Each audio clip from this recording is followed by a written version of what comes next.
Dana White just dropped a bombshell on the MMA world with the announcement of an electrifying main event for UFC Noche, the highly anticipated event, set for Mexican Independence Day on September 13th, will take place at the Frost Bank Center in San Antonio, Texas. Headlining the card, Diego Lopes versus Jean Silva menos a showdown that's already sending shockwaves through the featherweight division.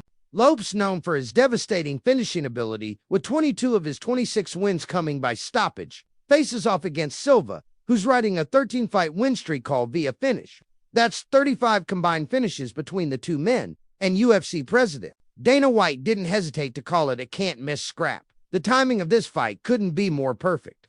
With Mexico's proud combat sports legacy behind it, and a crowd that's guaranteed to be electric, this fight promises not just fireworks, but possibly a title eliminator depending on how things shake out. Dana emphasized the raw intensity and aggression both fighters bring to the cage. They're killers, he said. You want Mexican Independence Day done right in the UFC? This is it. But while the MMA world gears up for that war, it's impossible to ignore a much heavier story unfolding outside the cage. Amy Askren, wife of former UFC welterweight Ben Askren, released a deeply emotional update on his health. In a heartfelt statement, she revealed that Ben has officially been placed on the transplant list. As of late last night, Ben is officially on the transplant list. She wrote, "Please pray he can get stronger and stay stable without complications while he waits, and that they find an amazing match for him and he accepts it smoothly. Also, please pray for whoever that donor may be and his family." The post struck a nerve with the entire fight community. Known for his humor, resilience, and wrestling brilliance, Askren's battle off the mat is now one of the toughest he's ever faced. Amy added some hopeful details, noting that Ben is experiencing more periods of awareness and even mouthed the word coffee recently, an endearing moment that brought comfort to his family. "It's a huge adjustment," Amy said, "but our family is so thankful that his other organs are okay and that there is a path forward." The MMA world, from former opponents to fans, has rallied around Askren. Tweets and messages of support have poured in. Fighters like Jorge Masvidal, Kamaru Usman, and even Dana White himself have expressed their prayers and best wishes. In a sport built on toughness, Ben's situation has reminded everyone that the real fights aren't always inside the cage. Meanwhile, Ilia Topuria is as confident as ever ahead of his matchup with Charles Oliveira. During a fiery interview, Topuria laid out his prediction with chilling precision. "I think it's going to be very quick," he said. "First 2 or 3 minutes. I'm too much for my opponents. I'm too good for them."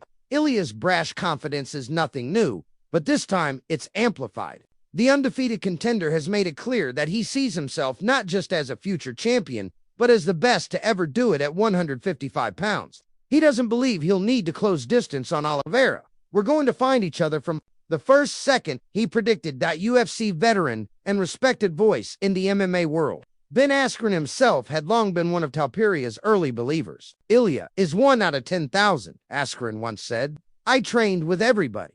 This guy is special.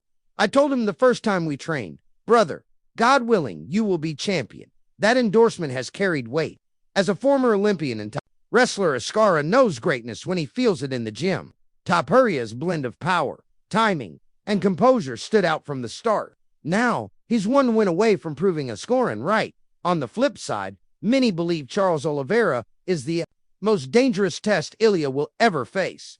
With devastating knees, lethal jiu-jitsu, and world-class experience, Oliveira is more than just another opponent. He's a veteran of violence who has made a career out of finishing elite fighters. Yet for all the noise around Topuria, another name remains center stage: Jon Jones. The GOAT debate continues, fueled by speculation about Jones' future.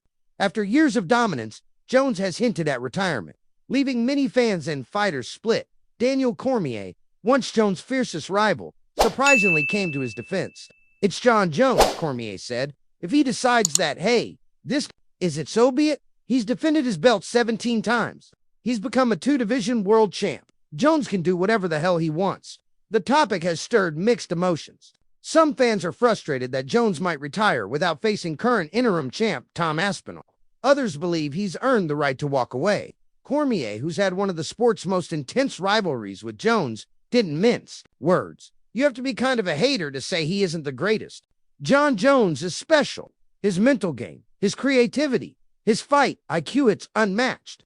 Jones' detractors often point to his failed drug tests and controversial moments outside the cage, but even some of his critics admit that no one dominated 3 generations of fighters like he did. People forget, Rashad Evans added, how good Jon was in his prime. He fought with freedom, with style. He'd take risks. Other guys were scared too.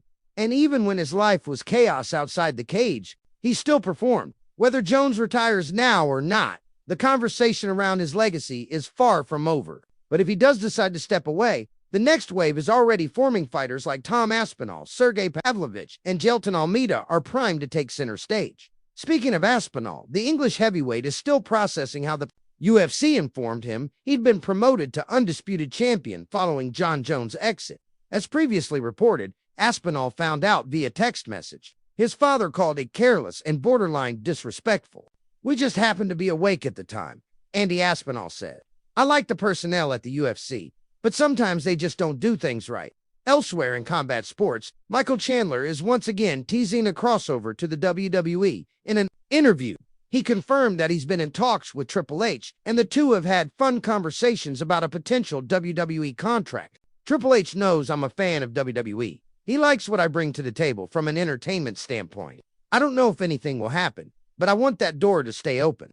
When asked who he'd want to face, Chandler didn't hesitate. "Rey Mysterio Jr. That would be freaking fun. I know it might be a little too acrobatic for me at first, but give me some training and I'll be doing double backflips," he joked. He also made it clear he'd be a heel. "I'd go in there and F***K everybody up. I'd wreck shop. Triple H would love me, and the fans would hate me. Just like in the UFC, that's how you know you're doing something right." Back to MMA.